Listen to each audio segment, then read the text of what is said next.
We all deal with conflict. Day in and day out, we have issues that cause problems and friction. Often these escalate to avoidance, argument, or flat out anger. What makes solving these problems so hard? More importantly, how can we change this? How can we change the way we work together to get us solutions instead of enemies? Learning to use the conflict resolution stairway can make all the difference. My name is Gary Furlong. I'm a mediator and conflict resolution specialist. Okay, what often triggers people into anger or avoidance is the approach we use when faced with a problem. It turns out there are three different approaches we all use when we deal with conflict. Each of these approaches fit on one of the steps of the conflict resolution stairway. The top step is all about power. People, it turns out, love applying power to problems. When a child asks why too often, a common answer is because I said so, or just do what you're told. When we question something at work, we can be told that's not your decision, or that's above your pay grade. We're stonewalled, we're avoided. In all of these, someone is using some form of power to try and deal with the conflict.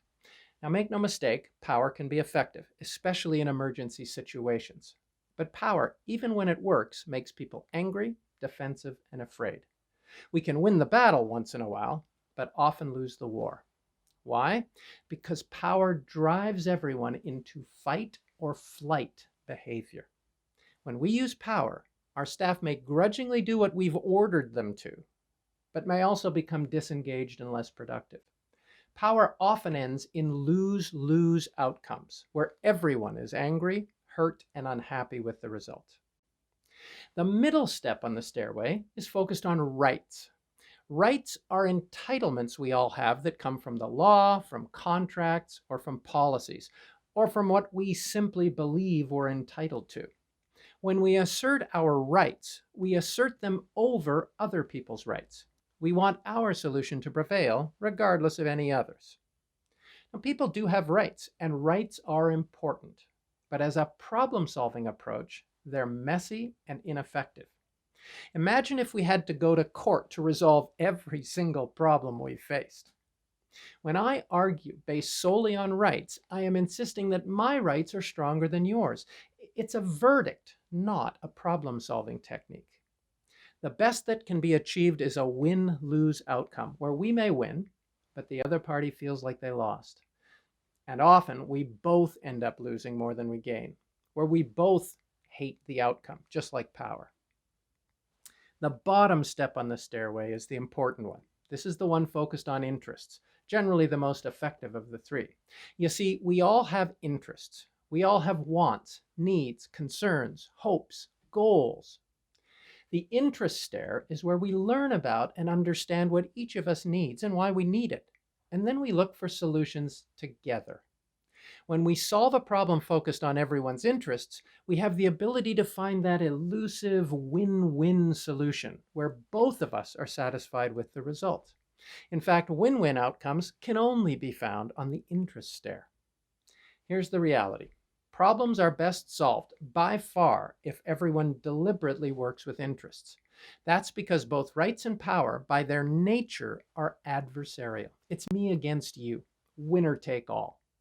This can damage or destroy relationships. For example, we can't have a happy marriage based on demanding our rights. We can't build a healthy workplace and retain committed employees if we're using lots of power on them. Rights and power are simply not sustainable. Interest-based solutions are. Using the stairway helps us see clearly where people are coming from. Whenever someone is arguing, being difficult, refusing to work with us, they are likely on the rights or power stair. If they're stonewalling, threatening, avoiding, or getting aggressive, they are definitely on power or rights. And remember, when someone is stuck on rights or power, no actual solution will be found unless you're willing to simply give in. And if you give in, you teach them that using rights and power works, gets them what they want. They'll use that approach every time with you in the future. So, what do we do when someone is up the stairway on rights and power? How do we dislodge them and loop them back toward interests? This part is simple, though not always easy. We stop arguing and start asking them questions. Ask them what's important to them. Ask them to explain so you can understand. Stop arguing and start asking. Then listen. And while you're listening, look for your common interests and common goals, what you both want at the end of the day. Once you find some common interests, name them. Say them out loud so that both of you can use them to build that win-win solution. But wait a minute. What if we don't have any common interests with those people? The simple fact is this: in every situation, in every relationship we have, in every problem we need to solve, we have both common interests and competing interests with others. The good news is that we have far more common interests than we have competing interests. The bad news is that we actually have to look hard to find the common interests. Why? Our brains are designed to focus not on the common interests, but on the competing. We have to learn to look past the competing interests, past the use of rights and power to find them, but they're there. Remember, no matter how stuck someone is on rights or power, they always have interests. We can use these interests to get them working with us instead of against us. And that's the key point. Interests and common interests, unlike rights and power, are sustainable. They support and build relationships rather than destroy them. Take a look at the difference. If we win the argument with our customer, we lose that customer forever. If we find out what the customer needs, help them in some way, we'll keep that customer for life. If we pull rank on an employee, the best we'll get is grudging compliance. If we ask what that employee thinks and listen to their perspective, we'll get active commitment.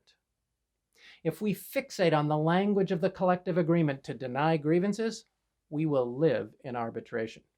If we focus on the intent of the language, what's fair for both of us, we'll have the union as a partner helping us both succeed. Using the stairway can change how you relate to people and how you solve problems. Try it. The next time you're faced with solving a challenging problem, take a minute to consider which stair each of you is on. At least one of you is likely to be on rights or power. Then consciously choose to bring everyone down to that interest stair. Ask questions that invite them to explain what they need and why. Listen. Name the common interests you see in the situation. They'll calm down and start thinking more creatively, as will you. At the end of the day, interests are the foundation of just about every relationship we have. By using the stairway to focus everyone on a more interest-based approach, solutions come a lot faster and a lot easier. The classic win-win outcome. And honestly, who doesn't like to win-win? To get more information on the conflict resolution stairway and to learn other simple tools to help you resolve conflict and solve problems, take a look at the Conflict Resolution Toolbox.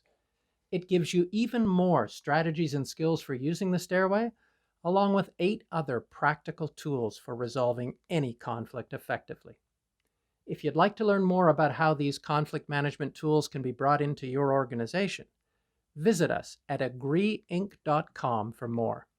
Remember, the more tools you have, the more you can build.